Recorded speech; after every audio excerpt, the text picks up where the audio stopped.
범위를 명시화했었죠. 그 동안에 이렇게 협의체에서 구성되었던 내용은 그전처럼 약간 포괄적인 진료 보조 업무로 하려고 했었으나 법제처 의견에 따라서 그렇게 약간의 정확히 법 명확성을 이렇게 하라고 해가지고 했고, 이제 여기서 저희가 주의 깊게 봐야 될 게 이 밑에 보면 동시행령 시행에 따라 예상되는 문제점이었습니다.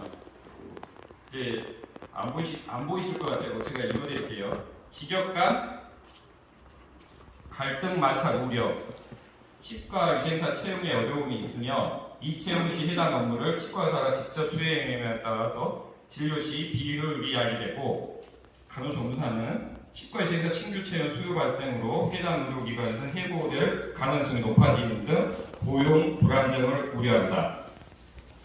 특히 치과 위생사가 근무하지 않는 치과의원에서 치과 위생사 업무 영역에 해당하는 업무를 수행할 경우 논란 발생과 직역 간의 갈등이 표면화될 수 있는 예상이 있습니다.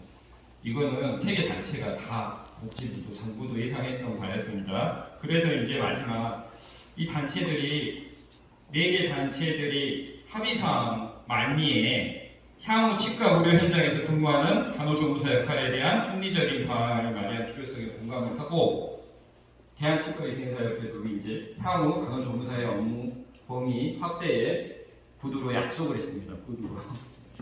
그래서 바로 시행령 개정안의 시행령이 이렇게 적용되면 현장에서 이런 불편감이나 혼란이 가중될 거라고 생각을 해서 1년 6개월간의 유예기간을 두고 2015년부터 했었으나 이제 적용이 됐었으나 그 후에 그 합의문에 나타난 것처럼 이렇게 간호조무사 역할이나 이런 그 합리적인 방안을 마련한 자리가 마련이 안 됐다는 게 정말 이게 아쉬운 의견이죠.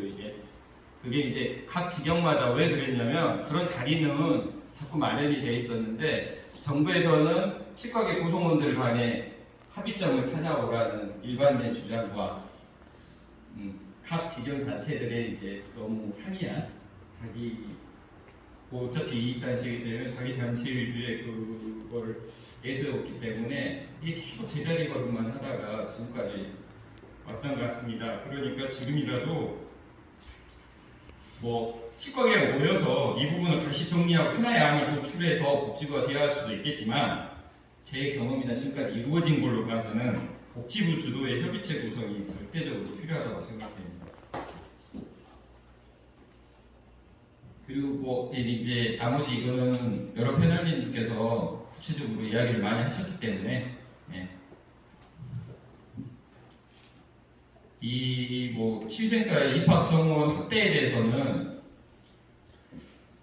저희가 구의학번인데요. 구의학번 때 13개가 있었어요, 치위생학과가. 근데 81개국까지 늘어났습니다.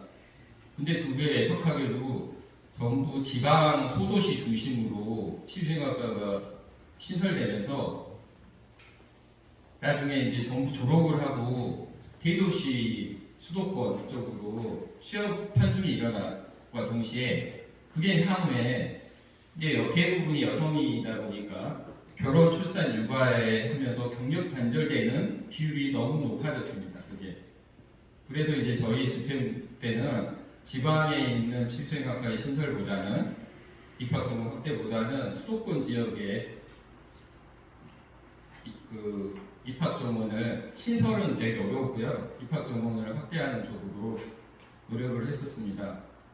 그리고 치과 간호조무사 제도는 아까 김준민 위원님께서도 이야기했지만 이렇게 치과 의사가 충분했으면 저희가 이렇게 간호조무사 쪽으로 눈을 돌리진 않았겠죠. 그렇지만 대부분 이렇게 되다 보니까 이제 각 집행부 때 취업 선거 때 말씀드렸죠.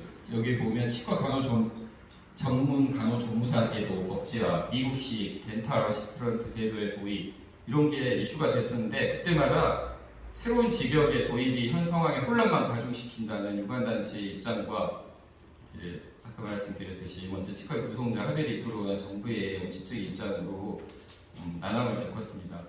그리고 세 번째 이제 특성화고등학교 치의보건 간호과를 순서를 저희가 했었습니다. 근데 이것도 특성화고등학교의 그 설립 취지에 안 맞게 대부분의 졸업생들이 취업 대신에 대학 진학을 선택하게 돼가지고 실제적인 효과가 되게 미비해서 기존에 있었던 보건 간호과의 대부분 다시 통합이 되었습니다. 그리고 이제 저희가 대전에 있는 우선정보대학과 이렇게 MOU를 체결하고 치과 경영과를 신설했는데 여기도 이제 여러 패널님들이 말씀하셨던 법적 업무 외에 치과 업무를 전담할 수 있는 인력을 양성함과 동시에 재학 중에 간호조무사 자격을 취득해서 그런 걸 기대를 했었으나 갈수록 이 입학생이 죽어서 그리고 지금 이제 기존과에도 흡수가 됐습니다. 그리고 뭐 다른 거는 이 세터민, 탈북 여성 저희가 그 통일부 하나원하고 이렇게 업무 협약을 맺고 간호조무사를 육성을 하려고 했으나 분단된 지 꽤 지나기 때문에 정서적 이질감이 되게 커서 이걸 들고 가는데 솔직한 말씀 너무 이게 좀 컸고요. 그리고 교육 기간을 확보를 못 해가지고 저희가 경기도 화천에 있는 하나원까지 직접 가서 교육을 해야 되는 일들이 발생하다 보니까 그리고 그 세터민 중에서도 지원자 자체가 그렇게 많지 않았습니다. 그 후에는 그러면 이미 간호조무사 자격을 취득한 탈북인 출신들을 대상으로 치과 직무교육을 시켜서 치과 쪽으로 유입을 시키려고 했었는데 조금 뭐 부끄러운 이야기인데 제가 지역에 있는 지구나 구매와 이야기를 해서 취업을 연계를 했었는데 원장님들이 대부분 그렇게 선택지 않으셔가지고 이게 조금 별 크게 성과를 못 냈던 것 같습니다. 그리고 뭐 이게 이제 솔직히 제일 어떻게 보면 지금까지 나왔던 여러 패널 발표에서도 뭐 치과의 생산이 이제 신규 계속 양성을 하는 것보다는 어떻게 보면 이미 경력 단절됐던 유의 인력을 어떻게 재활용하느냐 이거에 중점을 두는데 그동안에 이제 저희가 보면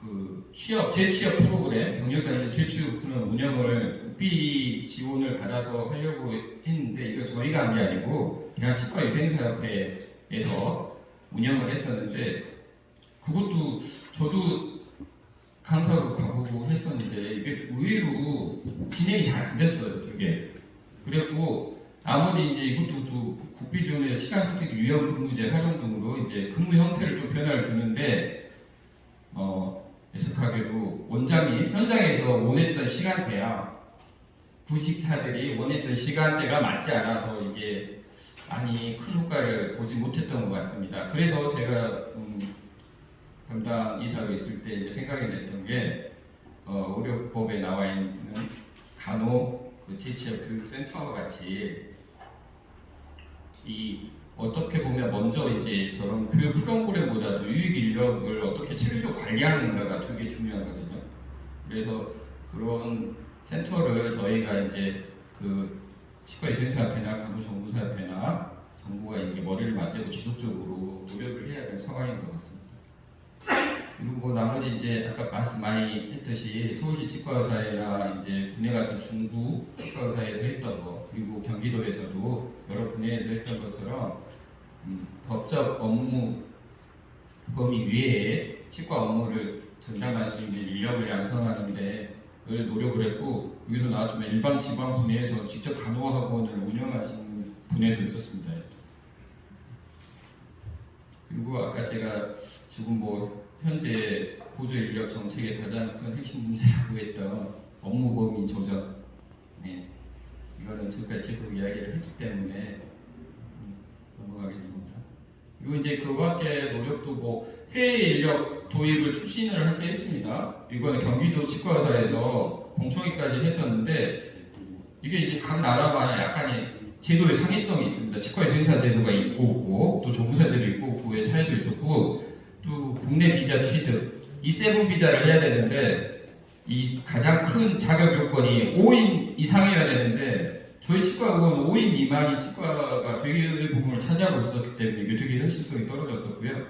그리고 아까 말씀드린 무인 요즘에 여러 선생님들이 참다 무인 자동화 보조 시스템 개발을 시도하고 계시고 이 방금 윤정태 이사님께서 했던 그렇게 이제 일부 뜨리는 개구리들이 모여서 이런 일반인들을 대상으로 나머지 치과 업무를 할 수 있는 움직임도 많이 일어나고 있습니다. 그리고 이제 요즘에 저희 유관단체들 조금 움직임에 대해서 제가 아무래도 그걸 담당했던 이사여서 좀 열심히 보고 있다가 말씀을 좀 드릴게요. 지난 9월에 이제 보건복지부가 제2차 구강보건사업 개본계획이라는 것을 발표를 했었는데 거기에서 이제 전문 치과 위생사제도에 대한 언급이 있었습니다. 그래서 치과 위생사협회에서도 공청회 개최하는 등 되게 분주히 이제 준비를 하고 있더라고요. 그리고 이제 그 추진 내용의 골자는 여러 분야가 있는데 우선 이제 노인 장애인 분야와 간염 관리 분야에 집중해서 전문 치과 위생사를 양성하자는 거였고요.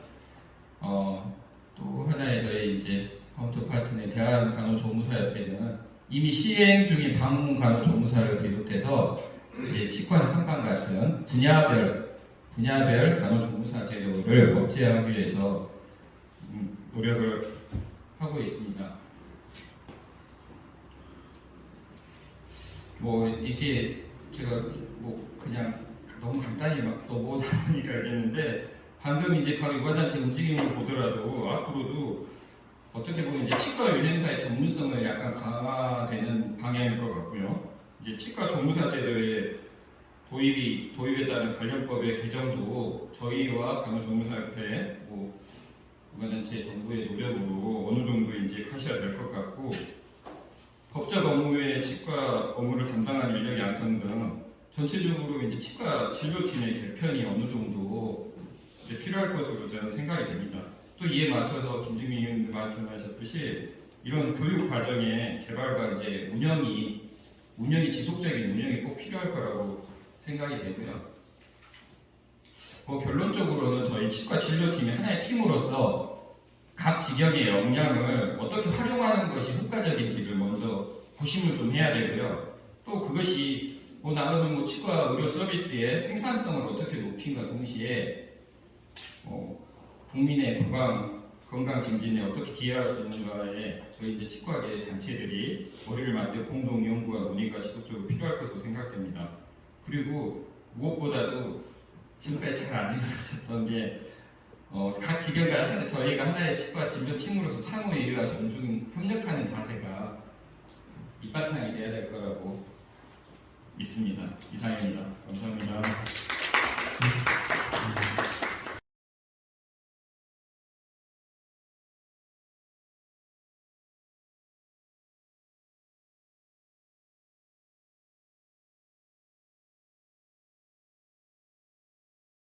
간호조무사 담당 특사입니다. 그리고 우리 원천 수의사는 치위생사를 담당해서 상호 서로 교류하면서 굉장히 좋은 관계를 유지하고 있습니다. 그러가 발표하시는 중에서 의료의기법의 시행관시의 문제점을 지적해 주셨습니다.